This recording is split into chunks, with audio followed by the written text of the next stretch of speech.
Welcome to S P smart digital.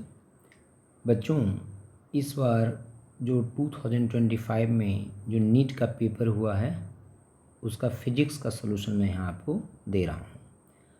Physics का paper अगर हम इस बार का देखें तो पिछले 8-10 साल के अगर पेपर की तुलना में हम देखें तो पेपर टफ़ आया है बेटा, अच्छा खासा टफ़ आया है।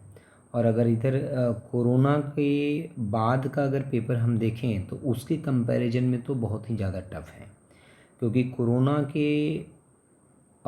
के बाद जो पेपर आया था वो बहुत ही आसान पेपर आ रहा था। फार्मूला बेस्ड क्वेश्चन आ रहा था, वन लाइन का क्वेश्चन आ रहा था। फिजिक्स में ऐसे क्वेश्चन भी कोई आ जाते थे जो 2 लाइन में आंसर निकल जाता था। लेकिन इस बार का जो पेपर है 2025 का बहुत ही स्टैंडर्ड पेपर है। आप ये कह लें कि जेई मेन का जो पेपर है लगभग वैसा ही पेपर इस बार का फिजिक्स का है। और हम बात करें तो कहें कि पहले जो एम्स का पेपर होता था, एम्स का जो पेपर है और जो नीट के पहले मतलब स्टैंडर्ड पेपर पहले जो AIPMT के होते थे तो उनका एक कम्बिनेशन तरह का है, इस तरह का पेपर है। ठीक है, मतलब कि बहुत ही अच्छा पेपर इस बार फिजिक्स का दिया है। तो देखिए फर्स्ट क्वेश्चन का आंसर क्या होगा, पहले देखें यहाँ पे हम। तो फर्स्ट क्वेश्चन जो है ये parallel plate capacitor made of circular plate is being charged such that the surface charge density on its plates is increasing at a constant rate with time. The magnetic field arising due to displacement current is, तो displacement current के कारण magnetic field होगा। Yes, magnetic field तो होगा। ठीक है, magnetic field होगा, तो मैग्नेटिक फील्ड होता है and we know that question number 1। So displacement current जो होता है यहाँ पे, अगर हम डिस्प्लेसमेंट करंट की बात कर लें तो displacement current we know that displacement current को हम ID से डिनोट करते हैं। और ID इसकल टू होता है this is epsilon not, this is d∅e/dt, rate of change of electric flux with respect to time into epsilon not होता है। सो ID इसकल टू कितना हो जाएगा यहाँ पे, this is epsilon not, this is d/dt and what is flux, तो flux equal to EA into कितना हो जाएगा कॉस थीटा। थीटा की जगह पे यहाँ पे वैल्यू कितना आ जाएगा, 0 आ जाएगा, क्योंकि एरिया अगर आप कोई सिलेंडर इस तरह का अगर लेते हैं, ठीक है, जैसे आपने प्लेट लिया तो एरिया और इलेक्ट्रिक फील्ड दोनों का डायरेक्शन क्या आएगा, सेम डायरेक्शन में आएगा। जिस डायरेक्शन में एरिया होगा उसी डायरेक्शन में आपका क्या आ जाएगा, इलेक्ट्रिक फील्ड आ जाएगा।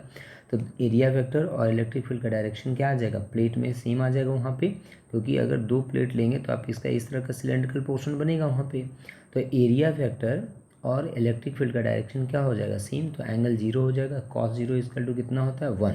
सो ID इजकल टू कितना हो जाएगा यहाँ पे, this is equal to epsilon not, this is d/dt into कितना हो जाएगा इन EA। So this is ID and ID is equal to this is epsilon naught A is a constant, so this is dE upon कितना हो जाएगा dt। And we know that electric field is equal to, plate पे जो electric field होता है अगर surface charge density sigma है तो जो इलेक्ट्रिक फील्ड होगा दिस इज सिग्मा अपॉन कितना हो जाएगा epsilon naught. So what is ID, so this is ID is equal to epsilon naught A and this is E की वैल्यू अगर put करेंगे यहाँ पे, this is sigma upon epsilon naught, so this is 1 upon epsilon naught बाहर आ जाएगा और यहाँ पे हो जाएगा this is d sigma upon dt and जो 1 अपॉन एप्सिलॉन नॉट है बाहर आ जाएगा। एप्सिलॉन नॉट यहाँ पे कैंसिल आउट हो जाएगा। So ID and ID is equal to this is A, this is d sigma upon कितना हो जाएगा dt। So and this is equal to क्या हो जाएगा constant, this is equal to क्या हो जाएगा कांस्टेंट। सो बोला है कि is being charged such that the surface charge density of plate is increasing at constant rate। ठीक है, कांस्टेंट रेट से चेंज करा, मतलब जो डिस्प्लेसमेंट करंट हो जाएगा वो क्या होगा कांस्टेंट, मतलब डिस्प्लेसमेंट करंट पहले तो 0 कहीं पे नहीं होगा।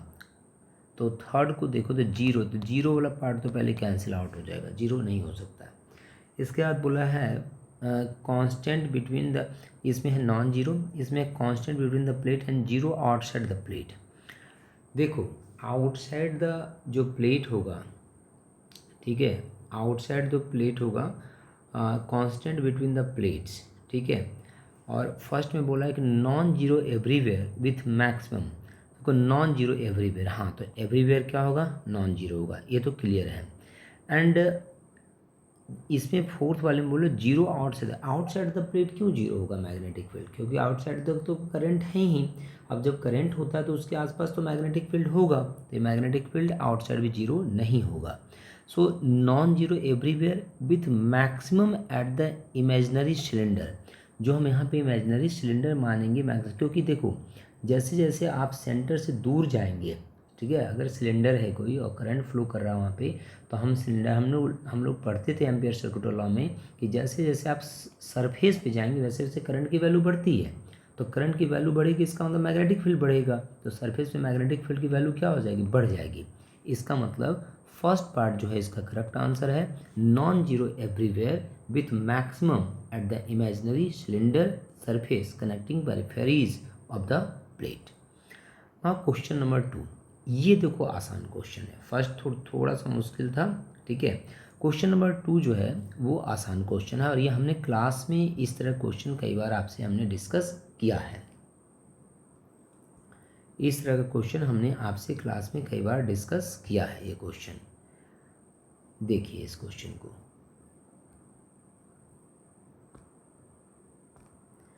क्वेश्चन नंबर 2 क्लास में डिस्कस किया हुआ क्वेश्चन है।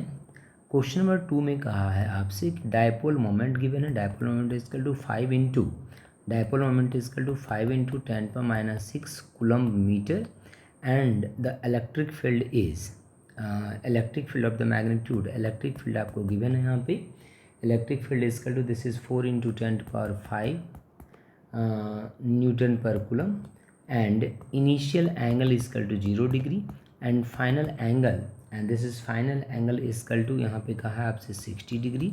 तो बोल रहा है कि एनर्जी जो है, ठीक है, respect to the electric field, the change in potential energy, and we know that the formula this is change in potential energy equal to this is UF minus UI equal to this is minus PE, this is cos of theta F minus cos of theta I, and so applying the value, so this is UF minus UI and this is delta U is equal to minus PE, and this is cos theta F is equal to 60 degree minus cos theta I, so this is cos 0. So this is delta U is equal to minus PE, and what is cos 60? Cos 60 is equal to this is 1/2 minus 1. So delta U is equal to this is minus 1/2 minus 1 is equal to minus 1/2 minus PE into 1/2 minus, this is equal to PE. So this is delta U PE into 1/2. So this is 1/2, and what is P? P is equal to this is 5 into 10⁻⁶ into this is 4 into 10⁵. So this is equal to 2. So this is equal to if you are calculating this is 10 into 10⁻⁶ into 10⁵. So this is equal to 1 joule is the correct answer. Now question number 3. Question number 3. Now question number 3 is a ball of mass 0.5 kg is dropped from a height of 40 meter. The ball hits the ground and rises to a height of 10 meter.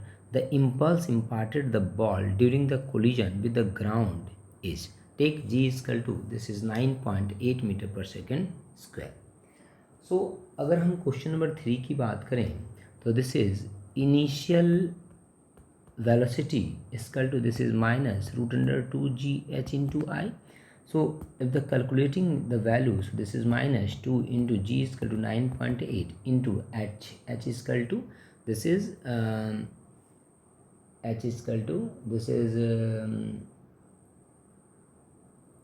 40, h is equal to 40. So after calculating this, so this is, so after calculation this is minus 28 meter per second, and final velocity Vf is equal to this is √2hgf. So this is root under 2 into 9.8 into 10. So this is equal to 14 meter per second. And we know that what is impulse? So impulse is the change in momentum. So this is J, and J is equal to this is change in momentum. So this is equal to mvf minus this is mvi. So this is equal to m and vf minus vi. So this is equal to m into vf. Vf is equal to 14 minus 28. So this is equal to mass. What is mass? Mass is equal to 0.5 into 14 plus 18. So this is equal to 42, and after calculation, so this is 21 joule is the correct answer. Now next is question number 4. In question number 4, this is very good question. The intensity of transmitted light from a polarized sheet placed between two crossed polarides at 22.5 degree from the polarization axis of one of the polarides is. So this is the first polarides, and after passing, this is the A, and this is the axis of this polarides, and the second polarides is like this. This angle is given 22.5. So now I am taking this is theta. Theta is equal to given, this is 22.5. Now after this, the final polarides is perpendicular to the initial. So this is the final polarides, and let this is B and this is C. And so we can write this is intensity of unpolarized light, intensity of unpolarized light, intensity of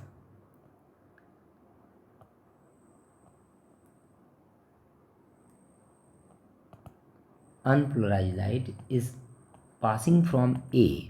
so A से जब pass करेगा, अगर intensity यहाँ पे I naught था इनिशियली, तो intensity I naught ही रहेगा यहाँ पे. So this is equal to I naught, and after passing through B, so this is angle is theta, and theta is given 22.5 degree. हम बाद में ऐड करेंगे उसको. So now the intensity is I naught, this is cos square theta, this is the formula. And after passing from B, अगर B से जब pass करेगा, so this is equal to I naught cos square theta, and let the angle remaining angle is 90 minus theta. अगर यहाँ पे ये theta angle है और फिर ये 90 यहाँ पे इस तरह से पोजीशन में है, तो कितना एंगल चेंज किया? 90 minus theta. So this is equal to cos square, this is 90 minus theta. So this is equal to I naught, this is cos square theta into this is sine square theta. And so we can write this is I naught upon 4 into this is 4 cos square theta into this is sin square theta. So we can write now this is I naught upon 4 into this is 2 sin theta into cos theta the whole square, and we know that 2 sin theta into cos theta is equal to sin 2 theta. So this is I naught upon 4 into this is sin a square, and this is 2 theta. So after putting the value, so this is I naught upon 4 into this is sine a square, this is sine a square, and 22.5, the 2 into this is 22.5. So 2 into 25 is 45 degree, and sine 45 is equal to 1 upon root 2. So this is I naught upon 4 into 1 upon 2. So this is I naught upon 8 is the correct answer. So I naught upon 8 is the correct answer. Now question number 5. Question number 5.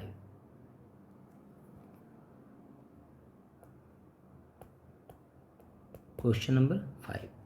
The kinetic energy of two similar cars A and B are 100 joules and 225 joules respectively. On applying brakes, car A stops after 1000 meter and car B stops after 1500 meter. If FA and FB are the forces applied by the brakes on car A and B, then ratio of FA upon FB is. What is the ratio of FA upon FB. Now we know that.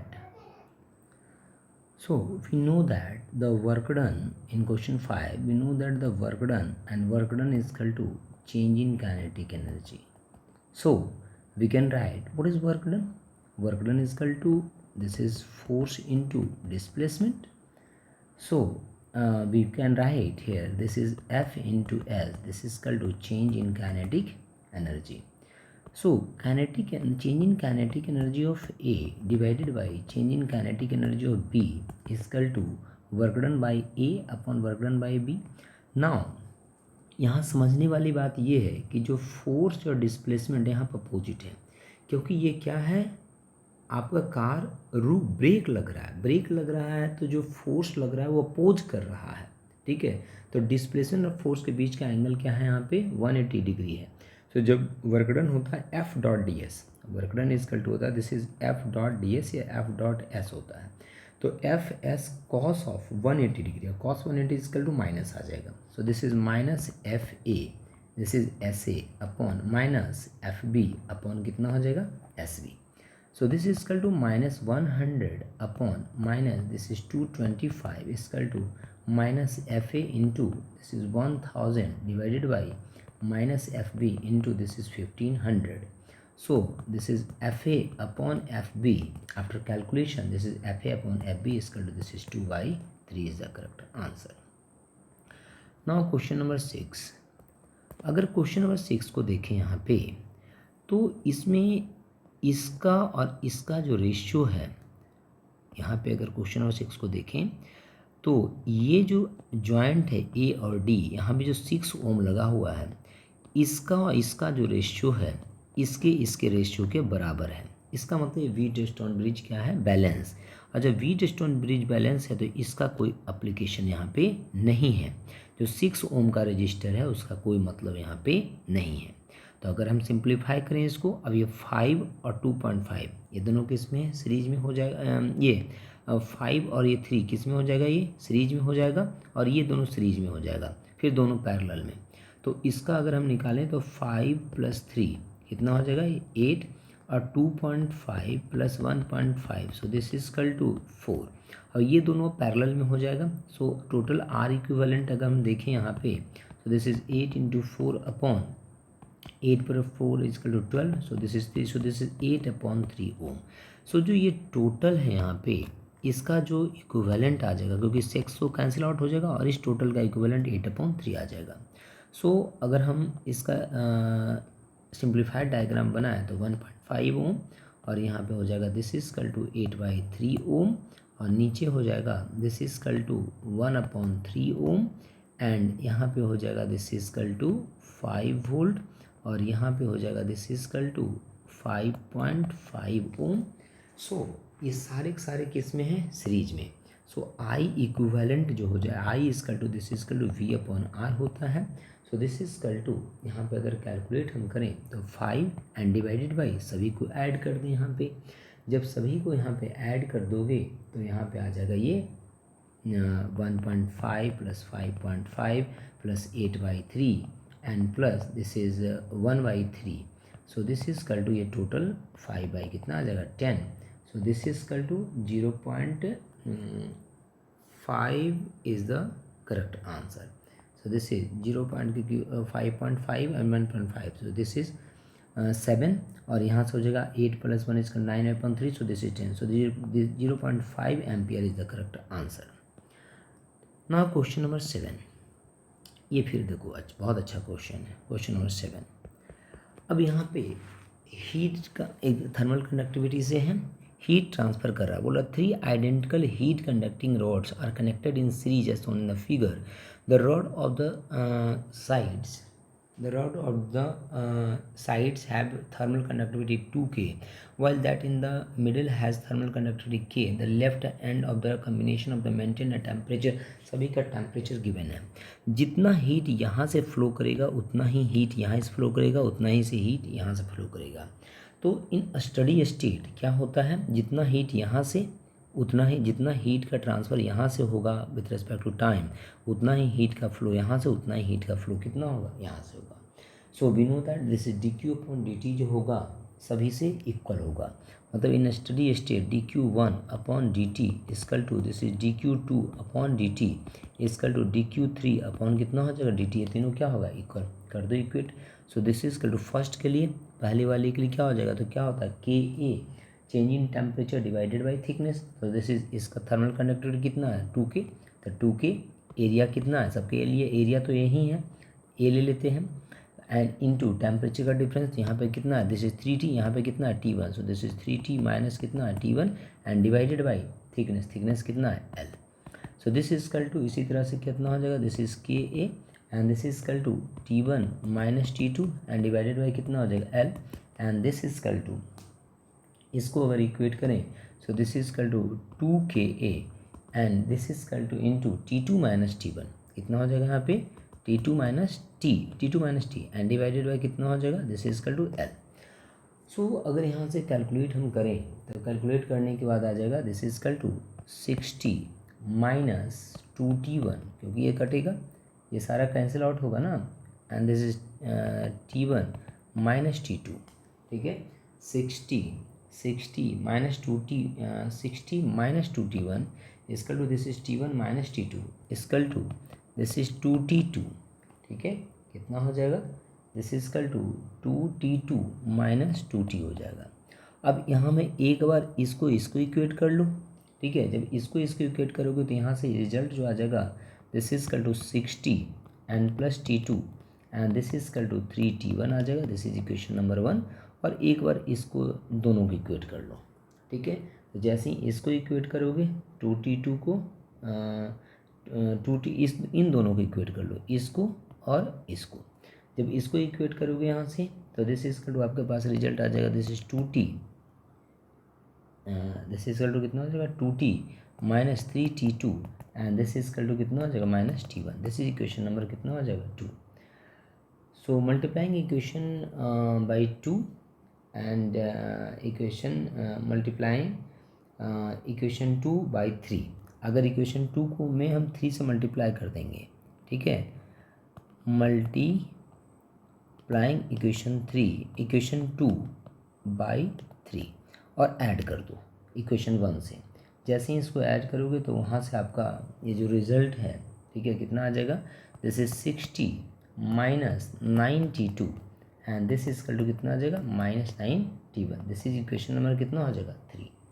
Now from equation 2 and 3 कितना हो जाएगा, अब अगर 2 और 3 को equation को अगर solve करोगे तो वहाँ से आपका जो रिजल्ट आ जाएगा, this is equal to 10T2 and this is equal to 10T2 and 10T2 is equal to कितना आ जाएगा, this is 10T2 is equal to 6T1 आ जाएगा, 6T1। So what is this is T1/T2, जो T1/T2 होगा यहाँ पे, so this is equal to T1/T2 जो हो जाएगा, this is equal to 5 by कितना हो जाएगा 3 हो जाएगा। This is the correct answer. तो बच्चों नेक्स्ट क्वेश्चन नेक्स्ट वीडियो में, इसके आगे का क्वेश्चन नेक्स्ट वीडियो में।